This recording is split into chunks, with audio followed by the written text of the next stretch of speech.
Ken Campbell, The Seekers Podcast.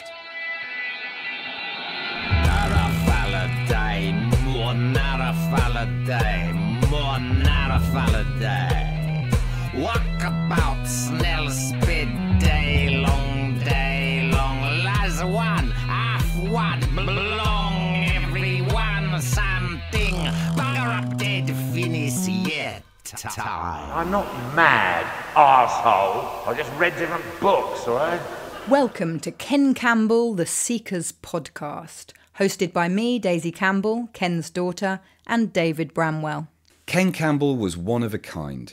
An unconventional performer, wordsmith, theatre director, comedian, trickster and creative powerhouse. For this unique series, we'll be plundering Ken's archive to bring you the best recordings of his one-man shows, as well as other selected treats. So, Daisy, the RDC Hoax. Yes, this is Ken telling the story of, what I think is the greatest theatrical hoax ever pulled off, actually. And which led to a Scotland Yard investigation. Yes, it did, and to him appearing on Newsnight and the whole bit. And so this is actually a story that comes out of a larger one-man show, Theatre Stories, but unfortunately the sound quality really isn't that great. And most of the stories that he tells in Theatre Stories we've actually already covered in other episodes, so we thought we'd just keep the telling of the RDC hoax for this one. So here we go. What I thought I'd do for you, well really, is tell you how my life went astray at a certain specific point. Some years ago, 1980 it was, the case of Roger Rees's fruit bowl and the contents of it. Actually, you need a bit of background before that. I think I'll kind of dedicate the talk to the late Lindsay Anderson, filmmaker and theatre director, who died sadly the other year. I've never been against lovies as such. In fact, I quite like to have been one, but sadly they didn't want me. They was nice, but they sort of seemed to think that I should be somewhere else. And anyway, one of the places I found that if you're a non-lovey, that you could be occasionally, not too often, mind, was with Lindsay Anderson, because he wasn't a lovey, he was a lowly. In fact, the attraction of the geezer was, I don't think he liked anything, or anybody. And if he smiled, his lips would go down further. That's Lindsay amused. But a little known fact about the guy is that he did used to laugh. Occasionally, it was about every 3 years or something. And he used to fight it. It would take him over from strange parts of the body, like I've seen him go from the knee. He's holding it in. Anyway, Lindsay took an interest, faintly, when I started going to science fiction conferences, which was about 1971 or 2 or something like that. And the reason I went was because I belonged to a little outfit of folk who were into doing something that you never do every week. Like every week you had to do something that you never did, you know. But during that first year of the antic, I spotted that there were science fiction conferences, or certainly there was one going on at Easter in the Station Hotel Newcastle on Tyne. And I thought, wow, I'd go to it, because I don't ever go to science fiction conferences, I was thinking. But the reason I wouldn't ever have gone normally was I didn't really read science fiction. I read at school, but I don't take any great interest in it. Anyway, the thing was, it was marvellous. The thing about the science fiction conferences, I knew most of the playwrights at that time. They wrote Trevor Griffiths, David Hare, Howard Brenton, these sort of kind of guys. They were okay company, I must say, but they weren't anything like science fiction authors. I'll tell you, I mean, because when playwrights get a bit pissed, they actually they don't become better company, to be honest with you. You know, get narrow, argument, like funny, you just shove them up and see them in a taxi home. But science fiction authors are a kind of different breed. I mean, it's like the pisser they get, the more remarkable they get, and they go on and they don't argue. Whatever you say, how extraordinary, they won't argue with it, you know, they go, yeah, and, yeah, they say, yeah, and, yeah, you're right, yeah, and,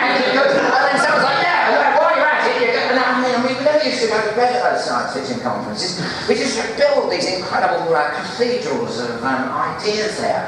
And on that first one, when I got talking to Brian Aldis, and Brian said, he was a wonderful guy, Aldis is, and he told me that according to his researches, that the bifurcation of the British literature had taken place in 1939, or possibly 38. I wasn't sure on that. I didn't know what he was talking about.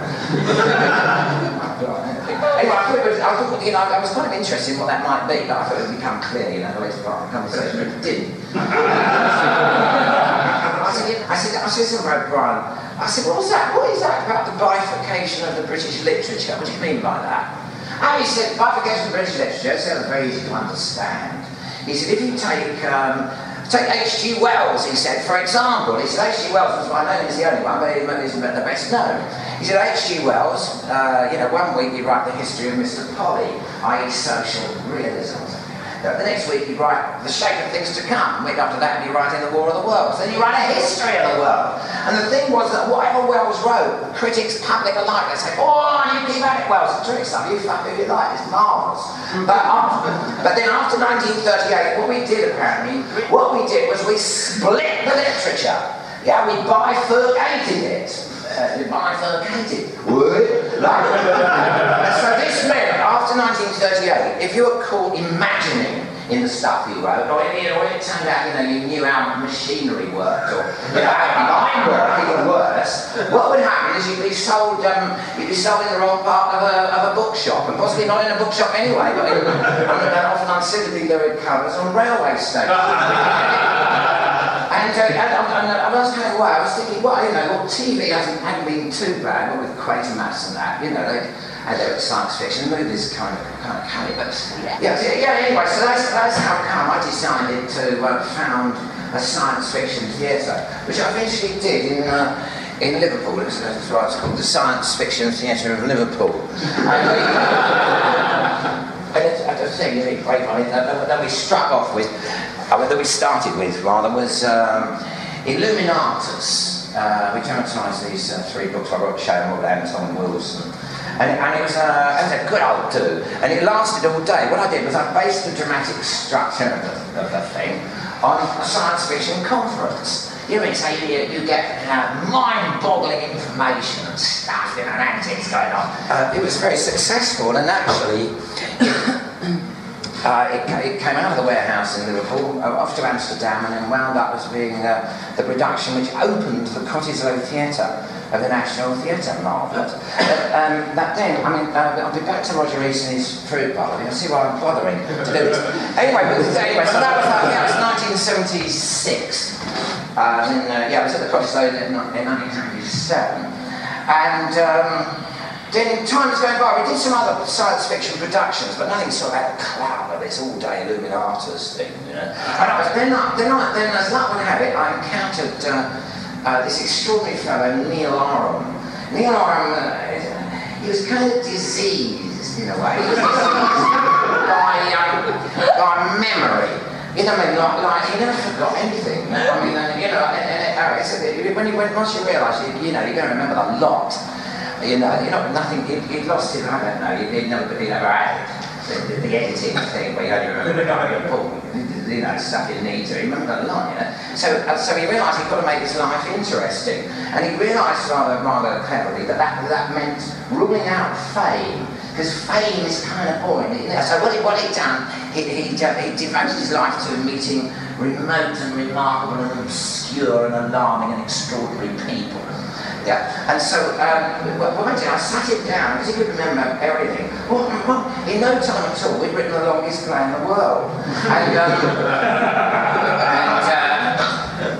Anyway, it's pretty brief. We put it on. About 50 or 60 enthusiasts all gathered together. The thing was actually successful. It kind of ran on and off for about a year. We didn't do it every night. We didn't set weekends, really. It's in the Guinness Book of Records. Longest play. The longest recorded theatrical production. It's not worth buying the Guinness Book of Records, incidentally, after 1983. The longest recorded theatrical production of Ben the Warp by Neil Oram, directed by Ken Campbell, a 10-part play cycle, played at the Institute of Contemporary Art in Mall, London, 18th to the 20th of January 1979.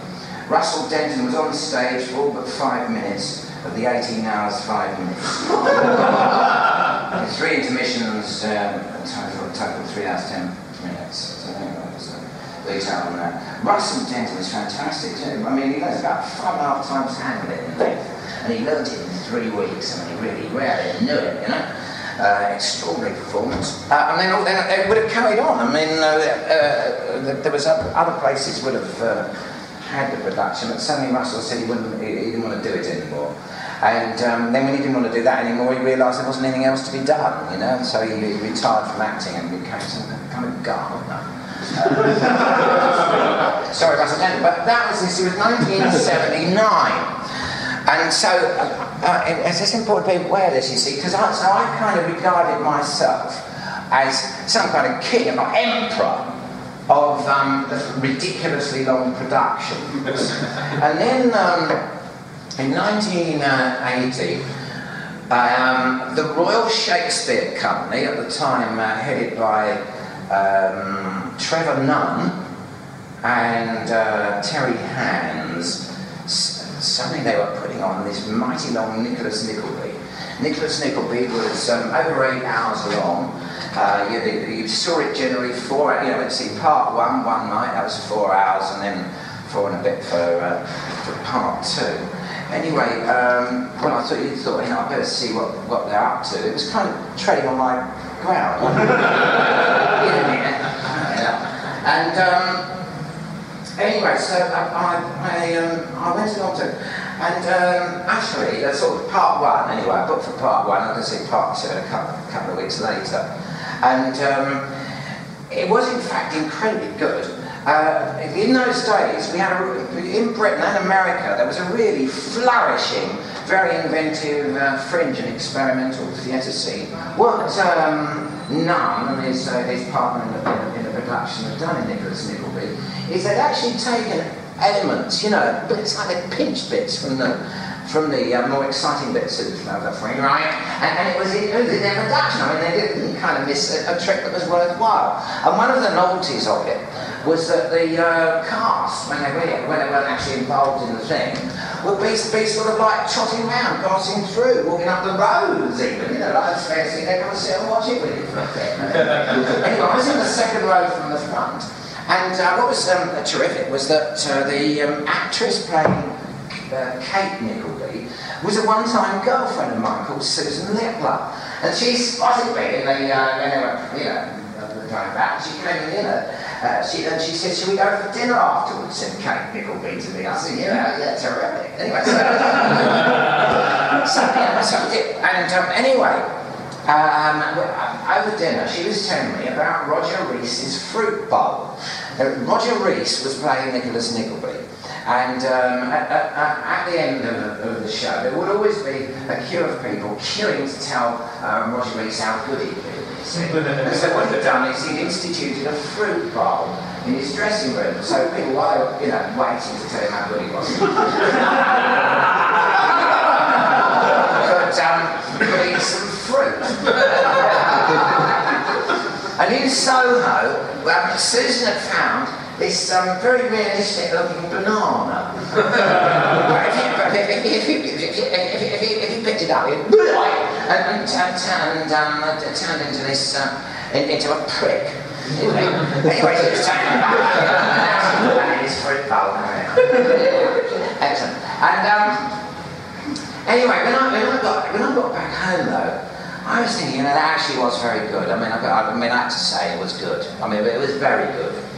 Part 1 of Nicholas Nickleby. And I thought, I suppose, well, you know, when it's rare events when you see something actually as wondering, you know, when I said actually putting on something really, really good. Maybe that is when you should write a letter. Say, you know, just perhaps when you do it, you know, I was thinking, yeah.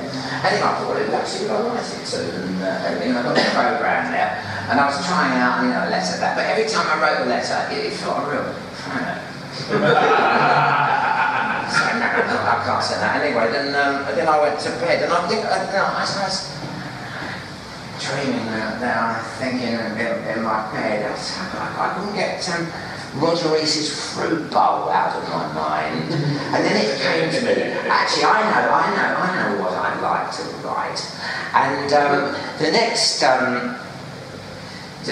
morning, I rang up Openhead Press. Openhead Press was an anarchic press that was run by Heathcote Williams and Richard Adams. And I said, how long would it take you to slightly modify a Royal Shakespeare Company letterhead? So it pretty much looked like it, but actually was a bit different in one or two details. And they said, well, how many sheets do you want? I said, 200 or something. And he said, well, it would take a couple of hours, I suppose. He said, if you can get us an original. I said, anyway, so I ran round. Anyway, a friend of a friend had a letter from the Royal Shakespeare Company just recently. He was an actor, a young actor. And it was actually from Trevor Nunn. And it signed, Love Trev, it said. Anyway, he gave me this letter. And I took it off to Openhead Press, and they modified it so that, in fact, this is a photocopy of it, so that they're actually short, like that. That's how it was. So that it reads RDC, Royal Dickens Theatre. Yeah. And then Toby Johnson, now an award-winning playwright, but in those days he was something, one of the and the great thing about Terry was that he'd seen Nicholas Nickleby and he'd just read Little Dorrit. So I said to him, I said, how would you cast Nicholas Nickleby, the cast of Nicholas Nickleby, how would you cast them into Little Dorrit, Terry? And so he did it. There's a photocopy of how Terry did it, how the cast would play. And then I sent off, I wrote out, anyway, a letter to everyone in the cast, all the cast. This is the one that would have gone to Suzanne Bertiche. Dear Suzanne, as you probably heard, there's been a major policy change. The first production of the new RDC is hoped to be Little Dorrit, adapted by Sue Wilson and directed by John Kerr and myself. It's early days yet, Suzanne. If you'd like to look at the part of Fanny Dorrit, we can have a chat about it later in the year. Anyway, I covered the cast, and then I thought, well, I better send one to all the in-house directors, you know what I mean, and Terry Hannah, that's how they all got them, and then there was still, actually I got loads of paper over, and so I alerted the Arts Council, Minister for the Arts,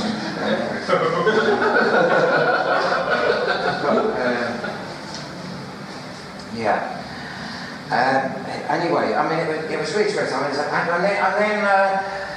then I really got it together. Then I thought, if this was really real, why don't we get it so it's really real? So we really did it. It's really trapped, And I got really inspired and creative. I mean, I really put together. I mean, I had a team from all different parts of the theatrical profession. Got letters encouraging them to. Look into. Anyway, then the marvellous thing is that the pile of letters, and then you post them off, and there's that moment before the world is just like it is. You just send them off, and then you kind of get hoaxer's blues for a bit. Because there's nothing you can do about anything about it, that's that. And I'd never had anything. I didn't know Trevor Nunn or anything, And anyway, then it was time for me to go along and see part 2 of Nicholas Nickleby. And the other was in the front. And I guess part 2 was probably as good as part 1, but I don't know, we watched it. And we did a rework, and wow. And I was trying to think, well, you know, what they've been cast as. It called Dorrit. and how it did. Anyway, there was Susan again. She said, dinner afterwards, said Kate Nicholby. Anyway, we went for dinner afterwards, and you know, I thought, well, I can't bring up the subject. And then she said, she said, this is strange. She said, we got these letters, you know, everyone got them. She said, I reckon it's a hoax. She said, but nobody really knows, she said, because, you know, she told me a bit about the letters she got, she said, but we don't know because Trevor's away on holiday. Anyway, then he got back from holiday.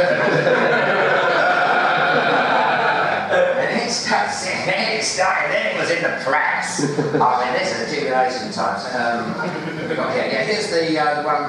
Martin Huckabee, Times Theatre Reporter, this is from the Times, 31/7/1980. Shakespeare's name stands absurdly too high and will go down, Lord Byron said in 1814.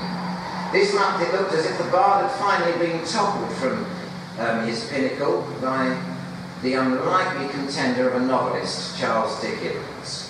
The Royal Shakespeare Company's success, with its Dickens adaptation, Nicholas Nickleby, has brought the company more than just an unfulfilled clamour for tickets. It has also given rise to a hoax that is causing much embarrassment in the theatre world. Trevor Nunn, the RSC's joint artistic director, said yesterday that someone whose identity they could not discover had produced thousands of sheets of hidden notepaper, immaculately printed in exactly the company's style, but instead of RSC at the top, the notepaper said RDC, Royal Dickens Theatre.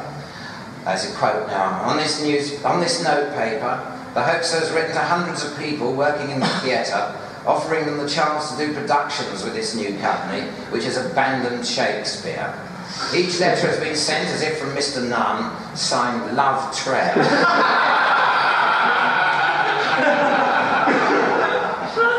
It is now deeply embarrassing. A lot of people have written to me refusing, or even more embarrassing, accepting the offer.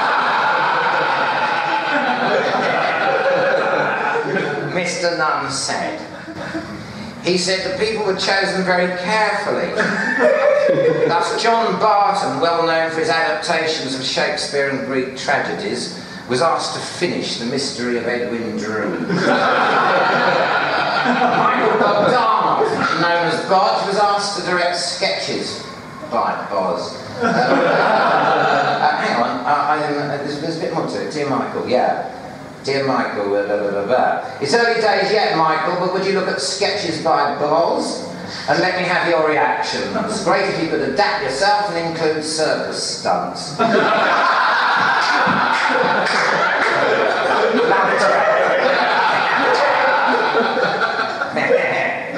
Other letters went to such disparate people as Sir Roy Shaw, Secretary-General of the Arts Council, and Peter Cheeseman, who runs the Victoria Theatre at Stoke-on-Trent. And the letter to him went something like, for too long now, Peter, have we been apart? He said, would you consider hard times? Send at earliest your plans for adaptation of the Aldwych Auditorium. Love Trev. And he did.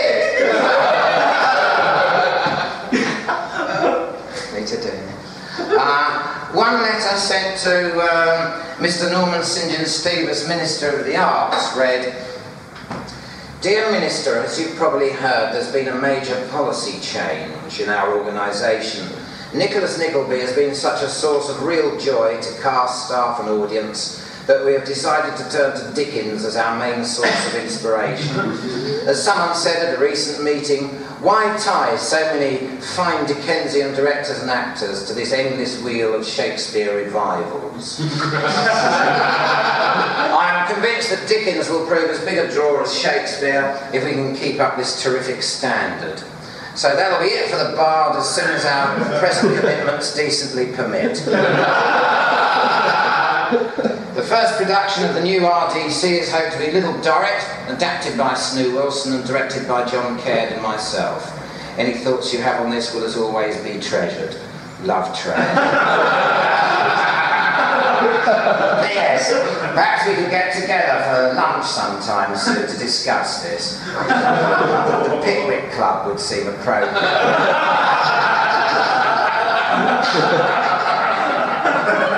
Oh yeah, actually there's another one. Yeah, voice should be on. Michael. Yeah, Terry, this was a difficult letter to write because this was Terry Hands. He's kind of only just slightly junior partner and things. Dear Terry, I'm sorry to spring this on you, but I've instituted a major policy change.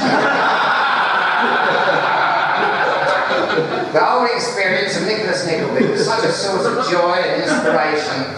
In fact, it was for me a spiritual cleansing. I'm clear it has to be done. Now, many fine Dickensian actors must no longer be tied to this endless wheel of Shakespeare revivals. Someone said this at some meeting or other. Who was it? I divined that our break with the Bard should be sudden and clear, which is why I didn't bother discussing it.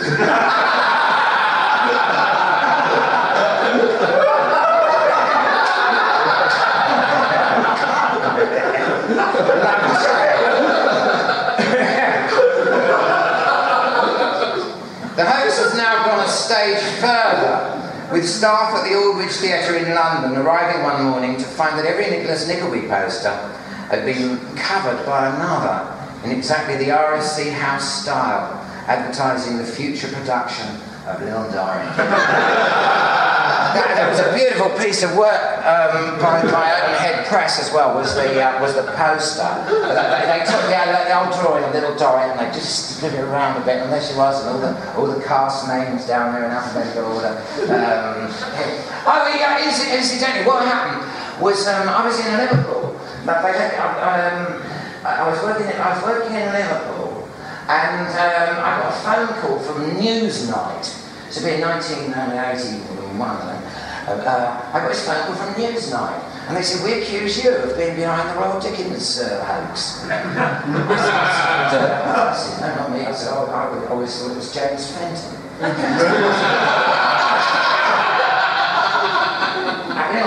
I thought about it, and anyway, I ran back the researchers of the Newsnight. I said, yeah, no, actually, it was me.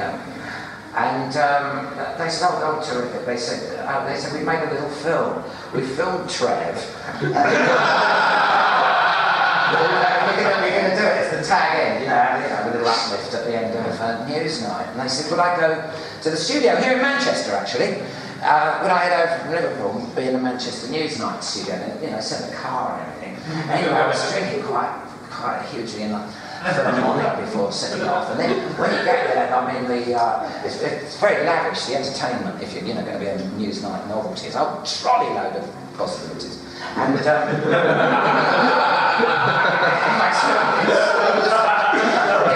was kind of like this, you see, because I was in the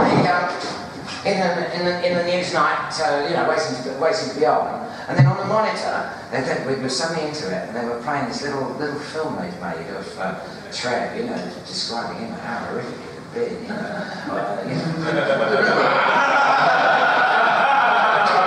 oh, worry and embarrassment, of it. And at the end of it, they said, if you ever found out who it was, what would you do? And he said, and I'd never seen him before, I realised, I hadn't never seen him before, and he got there, he was like the Sheriff of Nottingham. And he kind of looked at the camera and he said, I would throw down the gauntlet, he said. That's kind of the end of the thing. And they said, well, we actually have got the perpetrator of this hoax in the studio in Manchester. And then I could see myself.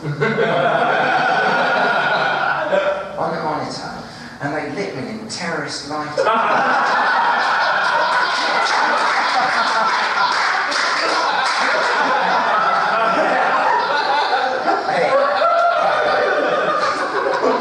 And anyway, they how come I'd done it and everything. And I thought, God, I can't land poor Susan in it, start talking about Roger Reese's pricking his fruit. So I kind of burbled, about how, sometimes I get whispered things by a kind of little grinning person.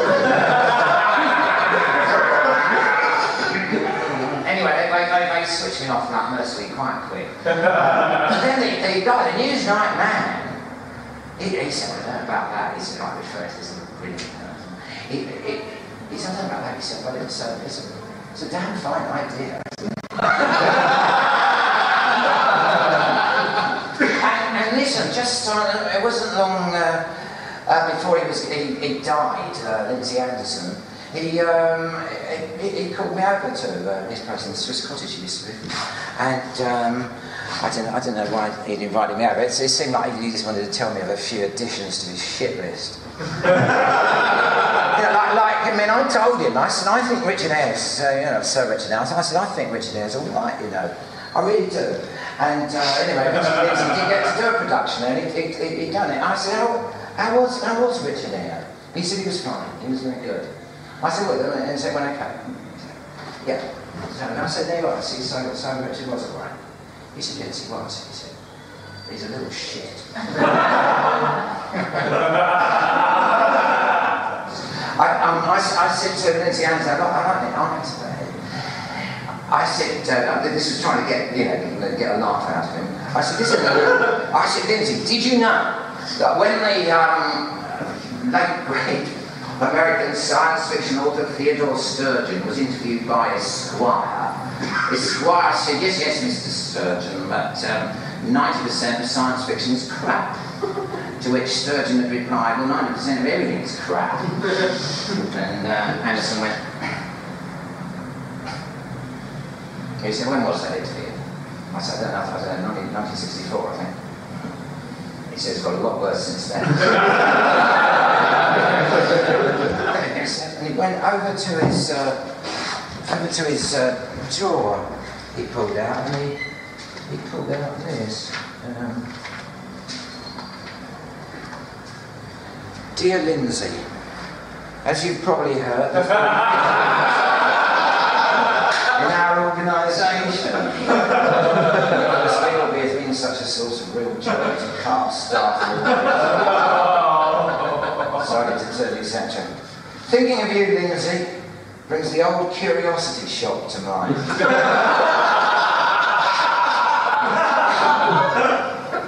What a coup if you bring Sir Ralph and Sir John together again in a script by David's story for this venture.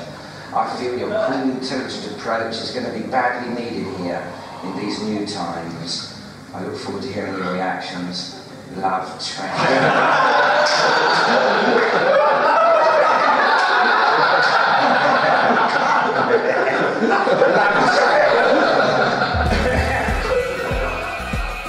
Ken Campbell, The Seekers podcast, was produced and presented by Daisy Campbell and David Bramwell, with kind permission from the Ken Campbell estate. Music was by Horton Jupiter. It was funded by Arts Council England. The disembodied voice of Ken was Jeremy Stockwell.